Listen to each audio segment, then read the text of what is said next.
Hola a todos, mi nombre es Gerardo Ferretis de León y soy educador. Esta es la lectura de la obra de José Ortega y Gasset titulada La rebelión de las masas. Primera parte, sección 7, vida noble y vida vulgar, o esfuerzo e inercia. El texto forma parte de la edición publicada en Holanda en 1937. Para una mejor comprensión de esta lectura, las frases y expresiones en inglés, latín, italiano, francés y portugués fueron reemplazadas por su equivalente más cercano del español. Si desea usted tener una copia de lo que aquí se lee, la puede solicitar en forma gratuita a gerardo-ferretis@hotmail.com. Los videos subsecuentes sobre este libro y de otros libros que se harán posteriormente se hacen sin fines de lucro, con el objeto de contribuir al estudio, a la investigación y al desarrollo de la cultura en general. Saludo a mis amigos y amigas educadores de todo el mundo. Solicito disculpas anticipadas por los errores de lectura que pudieran cometerse en este proyecto de apoyo a la educación. Espero sinceramente que les sea de utilidad. Tampico, Tamaulipas, México, a 13 de septiembre de 2013. La rebelión de las masas, de José Ortega y Gasset. Primera parte, sección 7. Vida noble y vida vulgar, o esfuerzo e inercia. Por lo pronto, somos aquello que nuestro mundo nos invita a ser. Y las facciones fundamentales de nuestra alma son impresas en ella por el perfil del contorno como por un molde. Naturalmente, vivir no es más que tratar con el mundo. El cariz general que él nos presente será el cariz general de nuestra vida. Por eso insisto tanto en hacer notar que el mundo, donde han nacido las masas actuales, mostraba una fisonomía radicalmente nueva en la historia. Mientras en el pretérito vivir significaba para el hombre medio encontrar en derredor dificultades, peligros, escaseces, limitaciones de destino y dependencia, el mundo nuevo aparece como un ámbito de posibilidades prácticamente ilimitadas, seguro, donde no se depende de nadie. En torno a esta impresión primaria y permanente se va a formar cada alma contemporánea, como en torno a la opuesta se formaron las antiguas. Porque esta impresión fundamental se convierte en voz interior que murmura sin cesar, unas como palabras en lo más profundo de la persona, y le insinúa tenazmente una definición de la vida que es a la vez un imperativo. Y si la impresión tradicional decía, vivir es sentirse limitado, y por lo mismo tener que contar con lo que nos limita. La voz novísima grita, vivir es no encontrar limitación alguna, por lo tanto, abandonarse tranquilamente a sí mismo. Prácticamente nada es imposible, nada es peligroso y en principio nadie es superior a nadie. Esta experiencia básica modifica por completo la estructura tradicional, perenne, del hombre masa, porque éste se sintió siempre constitutivamente referido a limitaciones materiales y a poderes superiores sociales. Esto era, a sus ojos, la vida. Si lograba mejorar su situación, si ascendía socialmente, lo atribuía a un azar de la fortuna, que le era nominativamente favorable. Y cuando no a esto, a un enorme esfuerzo que él sabía muy bien cuánto le había costado. En uno y otro caso, se trataba de una excepción a la índole normal de la vida y del mundo. Excepción que, como tal, era debida a alguna cosa especialísima. Pero la nueva masa encuentra la plena franquía vital como un estado nativo y establecido, sin causa especial ninguna. Nada de fuera la incita a reconocerse límites y, por lo tanto, a contar en todo momento con otras instancias, sobre todo con instancias superiores. El labriego chino creía, hasta hace poco, que el bienestar de su vida dependía de las virtudes privadas que tuviese a bien poseer el emperador. Por lo tanto, su vida era constantemente referida a esta instancia suprema de que dependía. Mas el hombre que analizamos se habitúa a no apelar de sí mismo a ninguna instancia fuera de él. Está satisfecho tal y como es. Igualmente, sin necesidad de ser vano, como lo más natural del mundo, tenderá a afirmar y dar por bueno cuanto en sí haya. Opiniones, apetitos, preferencias o gustos. ¿Por qué no? Sí, según hemos visto, nada ni nadie le fuerza a caer en la cuenta de que él es un hombre de segunda clase, limitadísimo, incapaz de crear ni conservar la organización misma que da a su vida esa amplitud y contentamiento en los cuales funda tal afirmación de su persona. Nunca el hombre masa hubiera apelado a nada fuera de él si la circunstancia no le hubiese forzado violentamente a ello. Como ahora la circunstancia no le obliga, el eterno hombre masa, consecuente con su índole, deja de apelar y se siente soberano de su vida. En cambio, el hombre selecto o excelente está constituido por una íntima necesidad de apelar de sí mismo a una norma más allá de él, superior a él, a cuyo servicio libremente se pone.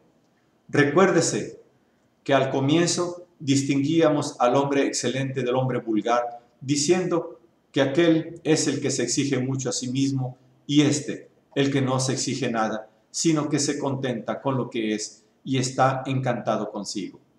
Contra lo que suele creerse es la criatura de selección y no la masa, quien vive en esencial servidumbre. No le sabe su vida si no la hace consistir en servicio a algo trascendente. Por eso no estima la necesidad de servir como una opresión. Cuando ésta, por azar, le falta, siente desasosiego e inventa nuevas normas más difíciles, más exigentes que le opriman. Esto es la vida como disciplina, la vida noble. La nobleza se define por la exigencia, por las obligaciones, no por los derechos. La nobleza obliga. Vivir a gusto es de plebeyo. El noble aspira a ordenación y a ley. Goethe. Los privilegios de la nobleza no son originariamente concesiones o favores, sino, por el contrario, conquistas. Y en principio supone su mantenimiento que el privilegiado sería capaz de reconquistarlas en todo instante, si fuese necesario y alguien se lo disputase. Los derechos privados o privilegios no son, pues, pasiva posesión y simple goce, sino que representan el perfil a donde llega el esfuerzo de la persona. En cambio, los derechos comunes, como son los del hombre y del ciudadano, son propiedad pasiva, puro usufructo y beneficio, don generoso del destino con que todo hombre se encuentra y que no responde a esfuerzo ninguno, como no sea el respirar y evitar la demencia. Yo diría, pues, que el derecho impersonal se tiene y el personal se sostiene. Es irritante la degeneración sufrida en el vocabulario usual por una palabra tan inspiradora como nobleza. Porque, al significar para muchos nobleza de sangre, hereditaria, se convierte en algo parecido a los derechos comunes, en una calidad estática y pasiva, que se recibe y se transmite como una cosa inerte. Pero el sentido propio, la etimología del vocablo nobleza, es esencialmente dinámico. Nobleza significa el conocido. Se entiende el conocido de todo el mundo, el famoso, que se ha dado a conocer sobresaliendo de la masa anónima. Implica un esfuerzo insólito que motivó la fama. Equivale, pues, noble a esforzado o excelente. La nobleza o fama del hijo es ya puro beneficio. El hijo es conocido porque su padre logró ser famoso. Es conocido por reflejo. Y, en efecto, la nobleza hereditaria tiene un carácter indirecto. Es luz espejada. Es nobleza lunar como hecha con muertos. Solo queda en ella de vivo, auténtico, dinámico, la incitación que produce en el descendiente a mantener el nivel de esfuerzo que el antepasado alcanzó. Siempre, aun en este sentido desvirtuado, la nobleza obliga.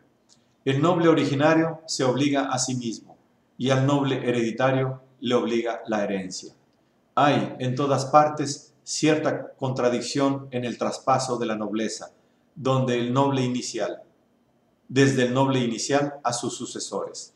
Más lógicos los chinos, invierten el orden de la transmisión, y no es el padre quien ennoblece al hijo, sino el hijo quien, al conseguir la nobleza, la comunica a sus antepasados, destacando con su esfuerzo a su estirpe humilde.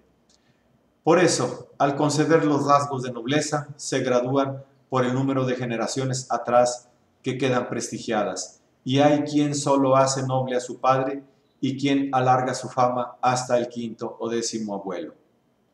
Los antepasados viven del hombre actual cuya nobleza es efectiva, actuante, en suma, es, no fue. La nobleza no aparece como término formal hasta el Imperio Romano, y precisamente para oponerlo a la nobleza hereditaria ya en decadencia. Para mí, nobleza es sinónimo de vida esforzada, puesta siempre a superarse a sí misma, a trascender de lo que ya es hacia lo que se propone como deber y exigencia. De esta manera, la vida noble queda contrapuesta a la vida vulgar o inerte, que, estáticamente, se recluye en sí misma, condenada a perpetua inmanencia, como una fuerza exterior no la obligue a salir de sí. De aquí que llamemos masa a este modo de ser hombre, no tanto porque sea multitudinario, cuanto porque es inerte. Conforme se avanza por la existencia, va uno hartándose de advertir que la mayor parte de los hombres y de las mujeres son incapaces de otro esfuerzo que el estrictamente impuesto como reacción a una necesidad externa. Por lo mismo, quedan más aislados y como monumentalizados en nuestra experiencia los poquísimos seres que hemos conocido capaces de un esfuerzo espontáneo y lujoso. Son los hombres selectos, los nobles, los únicos activos y no solo reactivos, para quienes vivir es una perpetua tensión, un incesante entrenamiento. Entrenamiento equivale a ascesis, son los ascetas. No sorprenda esta aparente digresión. Para definir al hombre más actual, que es tan masa como el de siempre, pero que quiere suplantar a los excelentes, hay que contraponerlo a las dos formas puras que en él se mezclan, la masa normal y el auténtico noble o esforzado. Ahora podemos caminar más deprisa, porque ya somos dueños de lo que, a mi juicio, es la clave o ecuación psicológica del tipo humano dominante hoy. Todo lo que sigue es consecuencia o corolario de esa estructura radical que podría resumirse así.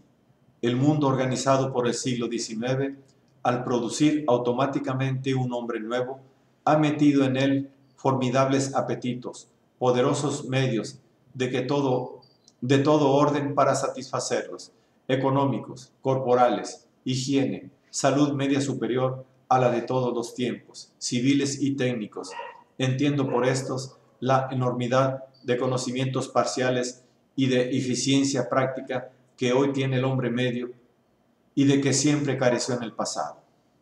Después de haber metido en él todas esas potencias, en el siglo XIX lo ha abandonado a sí mismo y entonces, siguiendo el hombre medio su índole natural, se ha encerrado dentro de sí. De esta suerte nos encontramos con una masa más fuerte que la de ninguna época, pero, a diferencia de la tradicional, hermetizada en sí misma, incapaz de atender a nada ni a nadie, creyendo que se basta. En suma, indócil. Continuando las cosas como hasta aquí, cada día se notará más en toda Europa y por reflejo en todo el mundo que las masas son incapaces de dejarse dirigir en ningún orden.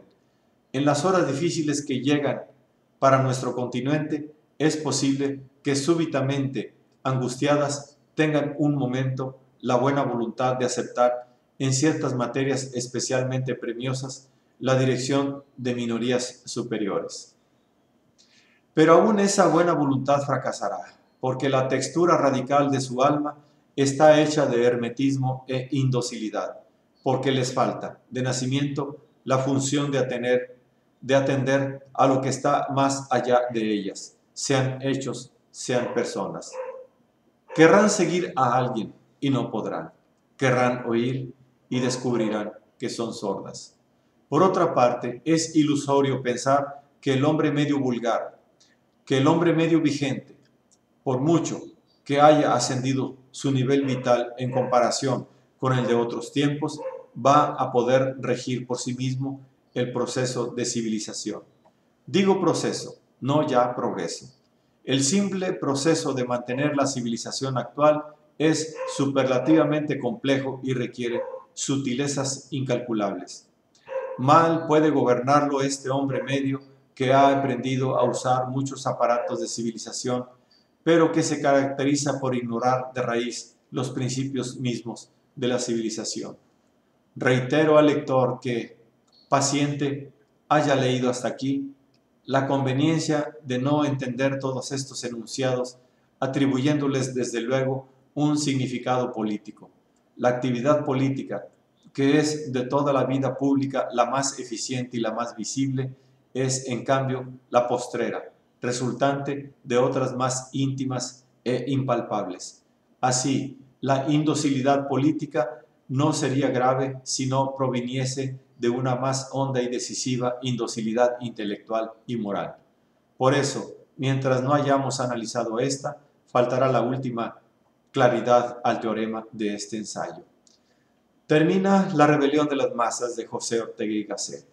Primera parte, sección 7, vida noble y vida vulgar, o esfuerzo e inercia.